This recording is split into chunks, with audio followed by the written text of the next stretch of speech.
हमारी सहयोगी मनु कृष्णा सिलीगुड़ी से जुड़ चुकी हैं। मनु कृष्णा, इस बार हम देख रहे हैं बंगाल के वोटर बेहद ही ज्यादा जागरूक दिखा रहे हैं और ये हम सभी जानते हैं कि महिला वोटर वहां पर निर्णायक भूमिका में रहती है। जरा सिलीगुड़ी की भी तस्वीरें आप दिखाएं कि कितना अवेयरनेस और अभी तक मतदान केंद्र पर कैसे लाइनें देखने को मिल रही है। देखिए, इस वक्त हम वार्ड नंबर 40 का ये इलाका है सिलीगुड़ी शहर का। इक्तियासाल स्कूल कहते हैं इसे, स्कूल के नाम से जानते हैं इक्तियासाल। यहाँ पर दो तीन चीजें हैं जिससे मतदाता के अंदर गुस्सा है, तेज आक्रोश है। यहाँ पे मतदाताओं का कहना है कि वोटिंग की प्रक्रिया इतनी ज्यादा स्लो कर दी गई है कि लोग निराश होकर थक कर घर चले जाए, ये यहाँ के मतदाताओं का आरोप है। लेकिन इसी बीच में रेशमा दास नाम की एक युवती का ये आरोप है कि उसने वोट कास्ट नहीं किया, लेकिन उसके नाम की वोटिंग हो चुकी है। अब रेशमा से हम जुड़ते हैं। रेशमा, आप बताएंगे कि पूरा अभी क्या हुआ आपके साथ? ज्यादा कुछ नहीं, मैं लाइन लग के वोट देने के लिए गई। वोट जब देने गई तो वो लोग चेक करते हैं तो बोलते हैं कि मैं वोट ऑलरेडी दे चुकी। किन्होंने चेक किया? अंदर जो लोग कार्यकर्ता बैठे हुए हैं वो लोगों ने देखा कि मेरे नाम का किसी ने वोट दे चुका है। हमारे दर्शकों को दिखा दीजिए कि आपने वोट कास्ट किया है कि नहीं किया है। वोट कास्ट देख सकते हैं। तो देखिए, ये रेशमा दास इनका नाम है और ये बता रही हैं कि इन्होंने वोट कास्ट नहीं किया। अब सवाल ये उठता है कि जब इन्होंने वोट कास्ट नहीं किया है तो इनके नाम का वोटिंग किसने किया? कैमरेज के सर्विलेंस में तमाम वोटिंग की प्रक्रिया चल रही है। अमूमन सिलीगुड़ी शहर के अंदर शांतिपूर्ण माहौल ही है, छुटपुट इस तरह के विवाद आ रहे हैं, लेकिन ये एक बड़ा मामला है। यहाँ पर रेशमा दास साफ साफ आरोप लगा रही है कि जब इन्होंने वोट नहीं किया तो इनके नाम की वोटिंग किसने किया, और ये जानना चाहती कि ये मामला सामने आया तो कैसे आया। जी, मैं वही जानना चाहती हूँ कि जब मैंने दिया ही नहीं, अगर किसी ने मेरे नाम का वोट दिया भी होगा तो उसके पास डॉक्यूमेंट होंगे, आई थिंक, है ना, जो है। तो अगर वो डॉक्यूमेंट अगर उसके पास था, फिर मेरे पास सेम डॉक्यूमेंट कैसे हो सकता है ना। तो मेरे नाम जब मैं दी नहीं तो मेरे नाम का वोट कौन लेके गया है ये मेरे को बताएंगे। तब मैं उनसे पूछा अंदर कि मैं अब क्या करूँ, तो वो बोले कि आप अलग से वोट दे सकते हैं। अलग से वोट देने का मतलब क्या होता है मेरे को नहीं पता, लेकिन उन्होंने कहा कि आप अलग से, हम लोग आपका कास्टिंग वोट ले सकते हैं, ठीक है, आप अभी आइए, मैं आपको प्रक्रिया करके आपका वोट ले सकती हूँ। पर मेरा भाई नहीं था, मैं अपने भाई से पूछूंगी ना कि मैं क्या करूँ आगे। ऐसा मौका तो बाद में करेंगे, लेकिन सवाल ये उठता है कि आपके नाम का वोटिंग किसने किया? हाँ, मैंने उसके बाद मैं उनको ये भी कहा कि मैं वोट दूंगी, आपको तभी दूंगी, लेकिन पहले आप मुझे ये बताएं कि मेरा वोट किसने लेके गया है। वो इंसान का नाम बताइए कि मेरा वोट कौन लेके गया, तब मैं देने के लिए सोचूंगी कि मैं दूंगी कि नहीं दूंगी। लेकिन क्योंकि यहाँ पे जगह सीसीटीवी कैमरा है, अंदर कार्यकर्ता लोग भी बैठे हैं, उन लोगों का काम यही है कि सब कुछ अच्छे तरीके से देख के प्रक्रिया करके तब आगे भेजे, है ना। उन्हें बैठाया भी इसलिए गया है, जब इसीलिए बैठाएगा तो इतनी बड़ी मिस्टेक कैसे हो सकती है। तो मुझे अब जानना है कि मेरा आपने कोई शिकायत दर्ज की? इलेक्शन कमीशन है यहाँ पर भी एक फोन किया मैंने, वहाँ पे 1950 में फोन किया, उन्होंने पूछा पासबुक नंबर, उसके बाद उन्होंने फोन कट कर दिया। अभी पता नहीं, अभी हमारे यहाँ के काउंसिलर आ रहे हैं, मैं उनसे बात करती हूँ कैसा अब क्या किया जाए। लेकिन मुझे जानना है तो ही मैं आगे की प्रक्रिया अपनी वोट देने के लिए सोचूंगी, लेकिन उससे पहले मैं वोट नहीं दूंगी। तो देखिए पूजा, आपने रेशमा दास को सुना और रेशमा दास कह रही हैं कि ये वोटिंग जरूर करेंगे, लेकिन पहले जानना चाहती है कि जब इन्होंने वोट कास्ट नहीं किया है तो फिर इनके नाम की वोटिंग किसने की है। बिल्कुल मनु कृष्णा, और ये सवाल उठता है कि एक तरफ हमने देखा कि इस बार कितनी पारदर्शिता के दावे किए जा रहे हैं। चुनाव आयोग ने इस बार, आप देख सकते हैं, पश्चिम बंगाल में पूरी तैनाती की गई। अब ये जो मामला सामने है, दूसरा आप बता रहे हैं कि बहुत स्लो वोटिंग हो रहा है, इससे लोग कई बार परेशान होकर थक के चले जा रहे हैं। इसके पीछे क्या वजह बताई जा रही है?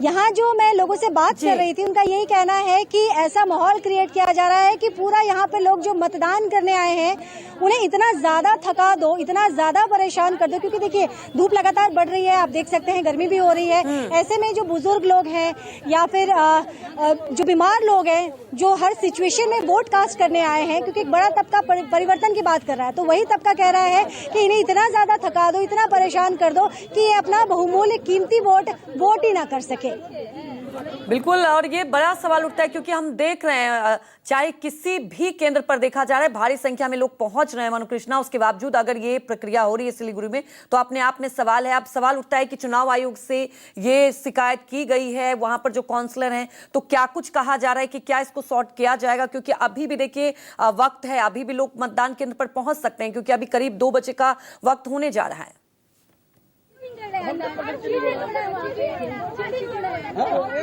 जी बिल्कुल, यहाँ पर अभी तक ये काफी, क्योंकि घंटे भर से मैं यहाँ पर मौजूद हूँ और घंटे भर से ये हर किसी से मदद मांग रही है, लेकिन अभी तक इनकी मदद के लिए जो इन्हें प्रॉपर गाइड कर सके कि आखिर ऐसा हुआ क्यों और इसका क्या समाधान हो सकता है, ये हर जगह भटक रही है रेशमा दास। लेकिन अब तक इन्हें कोई सटीक, जो आप कहते हैं कि जिसे सही दिशा मार्ग कहते हैं, कि मार्गदर्शन किया जाए कि भाई अगला कदम इनको क्या करना चाहिए, कहाँ ये कंप्लेन कर सकती है, ऐसा इनको गाइड करने के लिए अभी तक कोई यहाँ पर मौजूद नहीं हुआ है।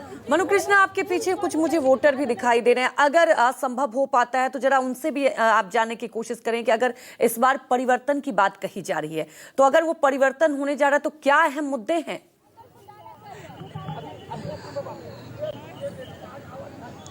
देखिए, मैं आपको अंदर लेके चलती हूँ और वही मैं जैसा कि आपसे कह भी रही थी कि लोग शिकायत कर रहे हैं, मतलब भी लाइन थोड़ा सा भी आगे नहीं बढ़ रहा है, ये उनका कहना है। और थकाने वाली बात है, ताकि थक के वो परेशान होकर, उनके पास कोई ऑप्शन नहीं बचेगा तो वो घर चले जाएंगे परेशान होकर। तो चलिए हम अंदर आपको लेके चलते हैं और अंदर में हम जो यहाँ पर मतदान करने आए हैं, हालांकि आप देख सकते हैं कि सेंट्रल फोर्सेस की यहाँ पर पूरी तैनाती है, पीसफुल माहौल है, लेकिन वही है, लाइन इतना ज्यादा स्लो किया हुआ है जिससे लोग बहुत ज्यादा गुस्सा हो रहे हैं। आपा एक तरीके आप कह सकते हैं कि एक तरीके से ये अपना आपा खो रहे हैं। तो चलिए हम कुछ लोगों से बात करते हैं और क्या इनके दिमाग में चल रहा है, क्या सोच कर ये वोट करेंगे।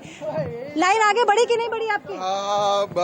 চক্রান্ত চলছিল, আমি সকাল থেকেই বলছি, লাইন 1 ঘন্টায় একটু আগে হয়েছে, বাট ভোটিং ভীষণ স্লো হচ্ছে এবং আমি একটা জিনিস লক্ষ্য করছি যে প্রত্যেকবার একটা বন্দোবস্ত থাকে, এখানে এক গ্লাস জল খাওয়ার বন্দোবস্ত নেই। আমার একটা স্পাইনের প্রবলেম, এখানে এক গ্লাস জল নেই, আমাকে বাইরের থেকে জল কিনে আনতে হলো। ঠিক আছে, কোনো অসুবিধা নেই।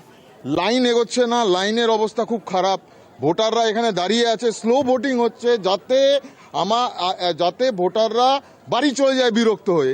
এই একটা চক্রান্ত এখানে হচ্ছে যে লাইন যাতে ভোটিং স্লো হলে পরে লাইন কম আগাবে এবং ভোটাররা যাতে বাইরে চলে যায়। আরো একটা চক্রান্ত যে মিডিয়াকে ভিতরে ঢুকতে দেওয়া হচ্ছে না। কেন মিডিয়াকে ভিতরে ঢুকতে দেওয়া হবে না? মিডিয়া আমাদের ভারতের তৃতীয় স্তম্ভ। কেন মিডিয়া ইলেকশনের পোলিং এর ভিতরে তো যাচ্ছে না, পোলিং এর বাইরে দাঁড়িয়ে কাজ করছে, কেন মিডিয়াকে কাজ করতে দেওয়া হবে না? এই চক্রান্তের বিরুদ্ধে আমাদের দাঁড়ানো উচিত এবং আমরা অনুরোধ করছি যারা প্রশাসনে বসে আছেন, প্লিজ নজর দিন। ভোটার লাইন এগোচ্ছে না, ভোটিং স্লো হচ্ছে, মিডিয়াকে কাজ করতে দেওয়া হচ্ছে না। ভোটে যাদের নিজের ভোটের অধিকার সেই ভোটার অন্যকেও ভোট দিয়ে যাচ্ছে। প্যাথেটিক। আমার দেওয়া ইলেকশনের মধ্যে এই ইলেকশনটা একদম প্যাথেটিক ইলেকশন। বন্দোবস্ত নেই, জলের এখানে কোনো বন্দোবস্ত নেই। একটা অসুস্থ মানুষ আসলে পরে এখানে অসুস্থ হয়ে পড়ে যাবে। মানে তীব্র বিরক্তিকর এক্সপিরিয়েন্স। क्या नाम है आपका? অমিত দে। तो अमित दे जो बांग्ला में बोल रहे थे, अब मैं आपको हिंदी में समझाती हूँ। जी, ये जी। कह रहे थे कि एक साजिश के तहत यहाँ पर वोटिंग हो रही है। जैसा मैंने आपको बताया था कि काफी स्लो वोटिंग हो रही है। इसके अलावा जो लोग बीमार हैं उनके लिए पानी की कोई व्यवस्था नहीं है। उनका ये भी कहना है, आप देख सकते हैं इनकी उम्र, आप देखिए ये कितनी देर से पहले आई थी वोट देने के लिए? आधा घंटा हो गया। तो इतने देर से पानी वगैरह तमाम चीजें ठीक थी, इनके वोट हो गया इनका? हाँ जी, हो गया। तो देखिए, इतने बुजुर्ग लोग आ रहे हैं और यही दावा किया जा रहा था कि इन्हें भी घंटों लाइन में। जी sir, what about senior citizen? We can not stand ना, खड़ा होने नहीं से, लेकिन यहाँ सीनियर सिटीजन का अलग लाइन करा दीजिए ना, नहीं तो हम लोग ऐसे चला जाएगा। सीनियर सिटीजन के लिए कोई व्यवस्था नहीं है? नहीं, कहाँ है? देखिए ना, हम लोग गया, हम लोग को बोलता है लाइन में डिनाई করে দিয়েছি। 75 ईयर ओल्ड, हार्ट का ऑपरेशन हुआ। इतना गर्मी में अगर इतना नहीं मिलेगा, हम तो एक्स्ट्रा कोई नहीं मांगता ना, एटलीस्ट सीनियर का लिए। देखिए आप लोग क्या कर सकते हैं। तो पूजा, आपने सुना जो सीनियर सिटीजन है उन्होंने कहा कि काफी देर से खड़े हैं, इनके लिए एक अलग लाइन की व्यवस्था होनी चाहिए। अंदर क्या चल रहा है, मीडिया को अंदर जाने की इजाजत नहीं दी गई है। मतलब पूरा एक चक्रांत चल रहा है, एक साजिश चल रही है और इसी साजिश के तहत सेंट्रल फोर्सेस की तैनाती की गई थी ताकि वो जो चक्रव्यूह रचा गया था साजिश का, उसे भेदा जा सके। लेकिन इस वक्त जो मौजूदा स्थिति है, जो मतदाता है, उनका यही कहना है कि वही बात चल रही है, पानी नहीं नहीं पीने को मिल रहा है, मतलब स्लो इतना ज्यादा कर दिया गया वोटिंग की प्रक्रिया कि लोग निराश होकर जा रहे हैं। तो ये है अभी इस वक्त की मौजूदा स्थिति। बिल्कुल, तस्वीरें आपने दिखाई और सवाल उठता है कि लोगों में नाराजगी भी देखने को मिल रही है।